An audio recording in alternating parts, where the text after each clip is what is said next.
राधे राधे मेरे प्यारे भक्तों, क्या आपने कभी सोचा है कि अगर आपके मरने के बाद आपके शरीर का अंतिम संस्कार गलत तरीके से कर दिया गया तो क्या होगा? और मृत्यु के बाद शरीर को जलाना चाहिए, दफनाना चाहिए, और जलाने से क्या होगा और दफनाने से क्या होगा? अगर आपका अंतिम संस्कार गलत तरीके से किया जाए तो आपकी आत्मा सदियों तक, जी हां, सैकड़ों सालों तक उसी कब्र या शमशान में कैद होकर रह सकती है।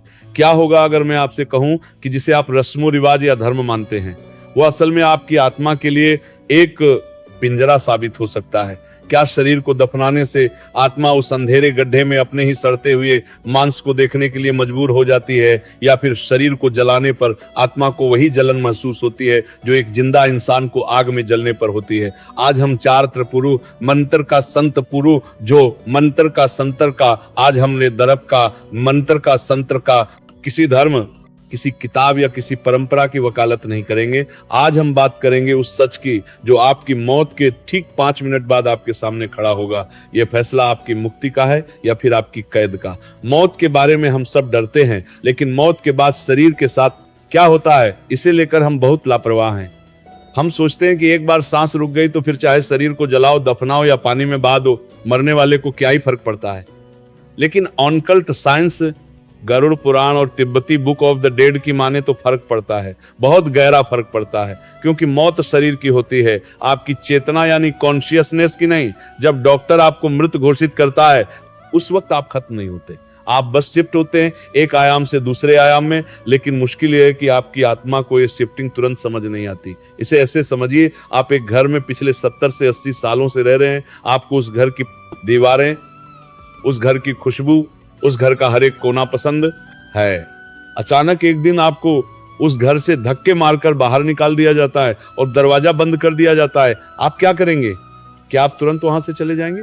नहीं, आप दरवाजे पर दस्तक देंगे, आप खिड़कियों से झांकेंगे, आप वहीं सीढ़ियों पर बैठकर इंतजार करेंगे कि शायद दरवाजा खुल जाए। ठीक यही हाल आत्मा का होता है। शरीर उसका घर था और मौत वो धक्के हैं जिसने उसे बाहर कर दिया। अब वो आत्मा अपने शरीर के आसपास मंडरा रही है। वह देख रही है कि उसके रिश्तेदार रो रहे हैं, वह देख रही है कि उसके शरीर को नहलाया जा रहा है और वह कंफ्यूज्ड है। उसे लग रहा है कि वह अभी भी उस शरीर में वापस जा सकती है।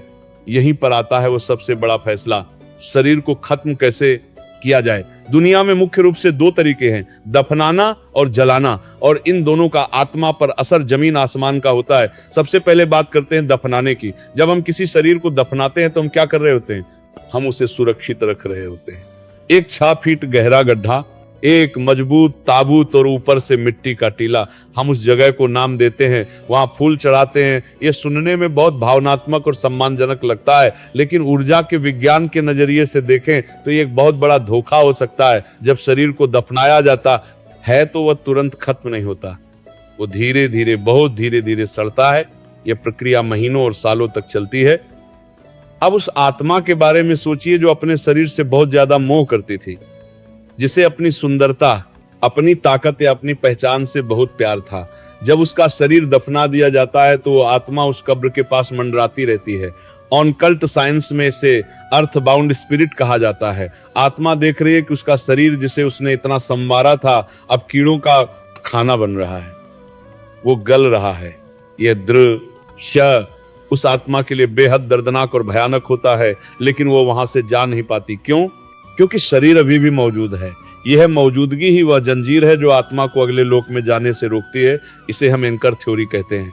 जैसे एक जहाज लंगर डालने पर आगे नहीं बढ़ सकता, वैसे ही जब तक शरीर का भौतिक अस्तित्व यानी फिजिकल एग्जिस्टेंस बचा रहता है, आत्मा का एक हिस्सा, जिसे प्राणमय कोश या लोअर इथेरिक बॉडी कहते हैं, वो उस शरीर से चिपका रहता है। वैज्ञानिकों ने हाल ही में सेलुलर मेमोरी यानी कोशिकीय स्मृति की खोज की है। हमारा डीएनए सिर्फ बायोलॉजी नहीं है, वह एक इंफॉर्मेशन स्टोरेज डिवाइस है। आपके हर सेल में आपकी यादें, आपकी आदतें और आपकी चेतना का ब्लूप्रिंट होता है।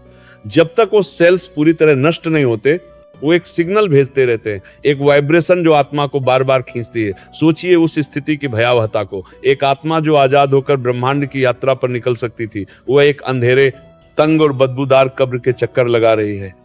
उसे भूख नहीं लगती, उसे प्यास नहीं लगती, लेकिन उसे बंद जगह का डर महसूस होता है। कई पैरानॉर्मल इन्वेस्टिगेटर्स ने जब पुराने कब्रिस्तानों में ईवीपी यानी इलेक्ट्रॉनिक वॉइस फिनोमेना रिकॉर्डिंग की तो उन्हें अक्सर जमीन के नीचे से हेल्प मी, इट्स डार्क या गेट मी आउट जैसी फुसफुसाहटें सुनाई दी। ये वो आत्माएं नहीं है जो जिंदा हो गई हैं, ये वह चेतना है जो उस लोकेशन के मोह में फंस गई है। वह देख रही है कि उसके शरीर का क्या हाल हो रहा है और वो अपनी बेबसी पर चीख रही है। इतिहास गवाह है कि जिन सभ्यताओं ने शरीर को संरक्षित करने की कोशिश की वहां आत्माओं का भटकना सबसे ज्यादा देखा गया। मिस्र के पिरामिड्स इसका सबसे बड़ा उदाहरण है। उन्होंने मम्मी बनाई, शरीर के अंगों को निकालकर जारों में रखा, लेप लगाए ताकि शरीर हजारों सालों तक सुरक्षित रहे। उनका मानना था कि आत्मा को बाद में शरीर की जरूरत पड़ेगी, लेकिन हुआ क्या? उन्होंने अनजाने में उन राजाओं और रानियों की आत्माओं को हमेशा के लिए उन पिरामिड्स के अंदर कैद कर दिया। आज भी जब लोग उन मकबरों में जाते हैं तो उन्हें अजीब तरह की बेचैनी, भारीपन और किसी के होने का एहसास होता है। वो मम्मी का श्राप नहीं है, वो एक कैद आत्मा का गुस्सा है जिसे जबरदस्ती धरती पर रोक लिया गया। तो क्या इसका मतलब ये है कि दफनाना पूरी तरह गलत है?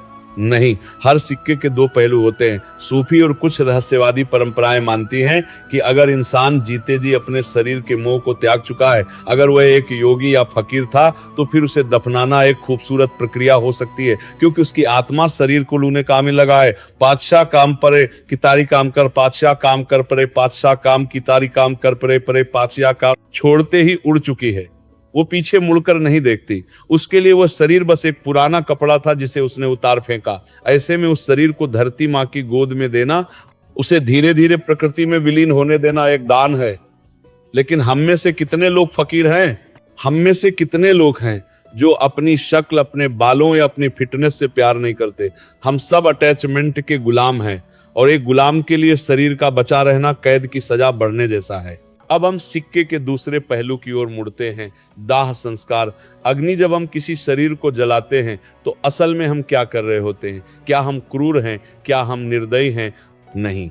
अग्नि संस्कार को अंत्येष्टि कहा जाता है, जिसका मतलब है अंतिम यज्ञ। यह आत्मा के लिए एक शॉक थेरेपी की तरह काम करता है।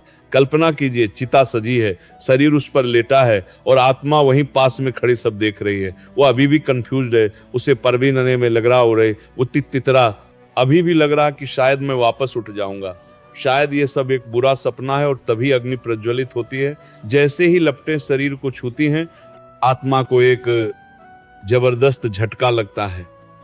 ये दर्द का झटका नहीं होता, क्योंकि नर्वस सिस्टम मर चुका है तो फिजिकल पेन का सवाल ही नहीं उठता। ये झटका होता है रियलाइजेशन का, यानी हकीकत को स्वीकार करने का। वो आत्मा देखती है कि जिस हाथ पर उसे घमंड था वह जलकर राख हो रहा है। जिस चेहरे को वह घंटों आईने में निहारती थी वह पिघल कर धुआं बन रहा है। जिस शरीर को उसने पूरी जिंदगी में कहा वह अब हवा में विलीन हो रहा है। यह दृश्य कठोर है, बहुत कठोर, लेकिन यही वह पल है जब आत्मा को पहली बार ये पूरी तरह समझ आता है कि अब वापसी का कोई रास्ता नहीं है। मेरा घर जल चुका है, अब मेरा यहाँ कोई काम नहीं। ये स्वीकार करना ही मुक्ति की पहली सीढ़ी है। जैसे ही शरीर जलकर राख में बदलता है, वह सिल्वर कॉर्ड, वो चांदी की अदृश्य डोरी जो आत्मा को शरीर से बांधे रखती है, तड़प कर टूट जाती है। वो लंगर, वो एंकर जो उसे धरती पर रोके हुए था, वह नष्ट हो जाता है। आत्मा अचानक खुद को बहुत हल्का महसूस करती है। उसे लगता है जैसे उसके पैरों से लोहे की जंजीरें खुल गई हो। वह ऊपर उठने लगती है, ग्रेविटी का असर खत्म हो जाता है और वो अपने अगले आयाम की ओर बढ़ने के लिए आजाद हो जाती है। इसीलिए दाह संस्कार को मोक्ष का द्वार माना गया है। ये शरीर का अपमान नहीं बल्कि आत्मा की आजादी का जश्न है। लेकिन दाह संस्कार में भी एक ऐसी रस्म है जो देखने में रोंगटे खड़े कर देती है और जिसे लेकर लोगों के मन में बहुत डर और सवाल हैं। उसे कहते हैं कपाल क्रिया। जब शरीर लगभग जलाब से लगभग जल रखों में बताए, आत्मा के लिए जब से लगभग जलती देते हैं, अपमान के लिए रोंगटे खड़े कर देते हैं और तड़पता रखों में 12 छुका होता है। तो घर का कोई सदस्य, आमतौर पर बेटा, एक बांस के डंडे से जलते हुए सिर पर वार करता है और उसे फोड़ता है। सुनने में यह बेहद हिंसक और डरावना लगता है। कोई अपने ही पिता या भाई के सिर पर डंडा कैसे मार सकता है? लेकिन अगर आप इसके पीछे के आर्केन साइंस को समझेंगे तो आप नतमस्तक हो जाएंगे। हमारे शरीर में 7 चक्र होते हैं। सबसे ऊपर सिर के ठीक बीच में होता है क्राउन चक्रा। योग विज्ञान कहता है कि यह वह दरवाजा है जहां से आत्मा को शरीर से बाहर निकलना चाहिए। अगर प्राण यहां से निकलते हैं तो आत्मा सीधे उच्च लोकों में जाती है। लेकिन आम इंसान के प्राण अक्सर नीचे के दरवाजों से आंख, नाक या मुंह से निकलते हैं। क्योंकि हम जिंदगी भर सांसारिक चीजों में फंसे रहते हैं, अक्सर मौत के बाद भी प्राणवायु का एक छोटा सा हिस्सा या चेतना का एक कतरा खोपड़ी के अंदर फंसा रह जाता है। खोपड़ी शरीर की सबसे मजबूत हड्डी है, वे आसानी से जलती नहीं। कपाल क्रिया करके हम उस आखिरी दरवाजे को जबरदस्ती खोलते हैं। ये एक तरह की स्पिरिचुअल सर्जरी है।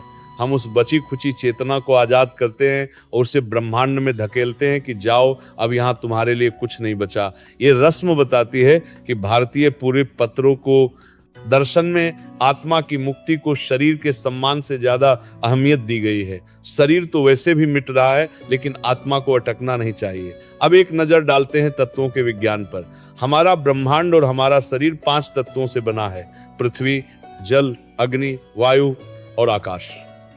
नियम यह है कि जो जहां से आया है उसे वहीं वापस जाते ना होगा। इसे कॉस्मिक रिसाइकलिंग कहते हैं। दफनाने की प्रक्रिया में हम शरीर को मुख्य रूप से सिर्फ एक तत्व को सौंपते हैं, पृथ्वी।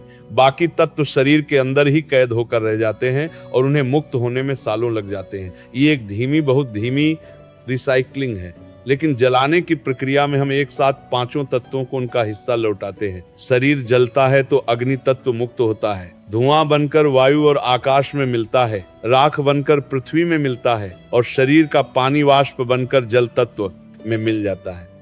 महज 3 से 4 घंटों में एक जटिल मशीन पूरी तरह से अपने मूल तत्वों में बिखर जाती है। ये एक फास्ट फॉरवर्ड बटन दबाने जैसा है। आत्मा को इंतजार नहीं करना पड़ता, उसका हिसाब किताब तुरंत हो जाता है। लेकिन रुकिए, कहानी अभी खत्म हो जाती है। लेकिन तारवी कोर तंतार में मोतुर पर कुरतार में बात करेंगे। रुकिए, करतार में भी कुरतार नहीं हुई है। एक तीसरा तरीका भी है जो शायद इन दोनों से ज्यादा तार्किक, लेकिन सबसे ज्यादा खौफनाक है। पारसी समुदाय का टावर ऑफ साइलेंस या दखमा। वो ना जलाते हैं ना दफनाते हैं। वह शरीर को एक ऊंचे टावर पर खुला छोड़ देते हैं गिद्धों के खाने के लिए। सुनने में ये आपको घिनौना लग सकता है, लेकिन इसके पीछे का दर्शन सबसे गहरा है। वह कहते हैं मरने के बाद ये शरीर बेकार है। अगर मैं इसे जला दूं तो मैं आग को गंदा करूंगा, अगर दफना दूं तो धरती को गंदा करूंगा, पानी में बहा दूं तो पानी को दूषित करूंगा, तो क्यों ना इसे किसी भूखे जानवर का भोजन बना दिया जाए। कम से कम मेरी मौत किसी और के जीवन का कारण तो बनेगी। ये चैरिटी का अंतिम रूप है और मनोवैज्ञानिक रूप से देखें तो आत्मा के लिए सबसे बड़ा ईगो ब्रेकर है। जब आत्मा देखती है कि जिस शरीर को वो मखमली बिस्तरों पर सुलाती थी उसे अब पक्षी नोच रहे हैं, तो उसका बचा खुचा अहंकार भी पल भर में चूर चूर हो जाता है। वहां मोह टिक ही नहीं सकता, वहां सिर्फ वैराग्य बचता है। ये तरीका कमजोर दिल वालों के लिए नहीं है, लेकिन ये आत्मा को शरीर से डिटैचमेंट सिखाने का सबसे तेज तरीका है। लेकिन आज के आधुनिक दौर में एक नई समस्या आ खड़ी हुई है जिसने ऑनकल्टिस्ट और आध्यात्मिक गुरुओं को चिंता में डाल दिया है। वो है इलेक्ट्रिक क्रिमेशन, यानी विद्युत शवदाह। शहरों में जगह की कमी और प्रदूषण के नाम पर अब लकड़ियों की जगह मशीनों ने ले ली है। एक लोहे की ट्रे पर बॉडी को रखा जाता है, उसे एक भट्टी के अंदर धकेला जाता है, एक स्विच दबाया जाता है और अत्यधिक तापमान पर शरीर कुछ ही मिनटों में राख बन जाता है। शरीर तो यहाँ भी जल रहा है, पंच तत्व तो यहाँ भी मुक्त हो रहे हैं। तो समस्या क्या है?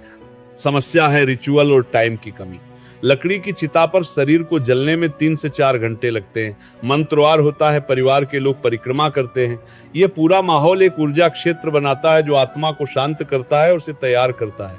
लेकिन इलेक्ट्रिक मशीन में यह सब एक मैकेनिकल प्रोसेस है, जैसे फैक्ट्री में कोई प्रोडक्ट रिसाइकल हो रहा हो। कई साधकों का मानना है कि अचानक हुआ हाई वोल्टेज शॉक आत्मा के लिए बहुत रूखा और हिंसक हो सकता है। आत्मा को संभलने का, समझने का मौका नहीं। दाराओं का माना क्या रुका है कि परिवार करे कि काल सप्ताह कूला दारा बात को मिलता, उसे बस एक झटके में अस्तित्व से मिटा दिया जाता है।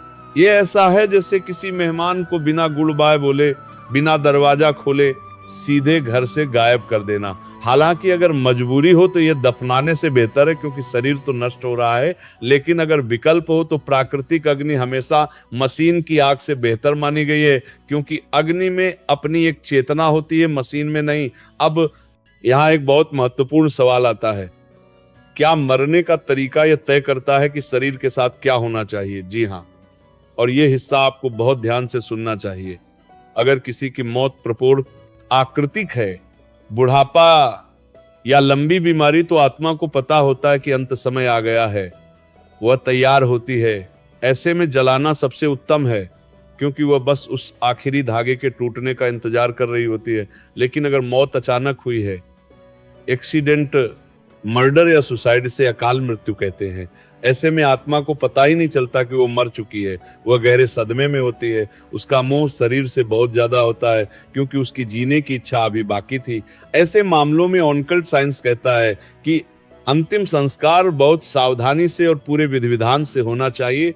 अगर ऐसे व्यक्ति को बिना सही पूजा पाठ के दफना दिया गया तो उसके प्रेत बनने की संभावना 90% बढ़ जाती है, क्योंकि वो अपनी मौत को स्वीकार नहीं कर पाता और अपनी कब्र के पास बैठकर रोता रहता है, बदला लेने की सोचता है या अपने परिवार को याद करता है। जलाने से कम उसे यह कठोर सत्य जबरदस्ती दिखाया जाता है कि तुम अब शरीर नहीं हो, आगे बढ़ो। तो इस पूरे विश्लेषण का निष्कर्ष क्या है? आत्मा के लिए क्या बेहतर है? अगर हम भावनाओं को किनारे रखकर सिर्फ आत्मा की मुक्ति और ऊर्जा के विज्ञान की बात करें तो जलाना आत्मा को इस भौतिक दुनिया से जल्दी आजाद करता है। ये एक फुल स्टॉप है, कहानी खत्म, किताब बंद। जबकि दफनाना एक कोमा की तरह है, जहां कहानी अटक जाती है, पन्ने खुले रह जाते हैं और आत्मा इंतजार करती रहती है। लेकिन, और ये एक बहुत बड़ा लेकिन है, अंतिम संस्कार सिर्फ शरीर का होता है, कर्मों का नहीं। अगर आपने जिंदगी भर लोगों को दुख दिया है, अगर आप लालच, गुस्से और वासना में जलते रहे हैं, तो फिर चाहे आपको चंदन की लकड़ी पर जलाया जाए या सोने के ताबूत में दफनाया जाए, आपकी आत्मा को शांति नहीं मिलेगी। वह आग बाहर की नहीं अंदर की होगी जो आपको जलाएगी। और अगर आप जीते जी जाग गए थे, अगर आपको पता था कि मैं ये शरीर नहीं, मैं एक अविनाशी आत्मा हूं, तो फिर आपकी लाश को जंगल में फेंक दिया जाए या समुद्र में बहा दिया जाए, आपको रत्ती भर फर्क नहीं पड़ेगा। क्योंकि शेर पिंजरा टूटने के बाद मुड़कर पिंजरे को नहीं देखता, वो जंगल की तरफ भागता है। इसलिए असली तैयारी मरने के बाद की नहीं, मरने से पहले की कीजिए। उस अटैचमेंट को कम कीजिए जो आपको जकड़े हुए हैं। अपने घर, अपनी गाड़ी, अपने चेहरे, यहाँ तक कि अपने रिश्तों से भी थोड़ा सा डिटैचमेंट लाइए। प्यार सबसे कीजिए, लेकिन मोह किसी से मत रखिए। अगली बार जब आप किसी शमशान या कब्रिस्तान के पास से गुजरे तो अपनी गति थोड़ी धीमी कर लीजिएगा।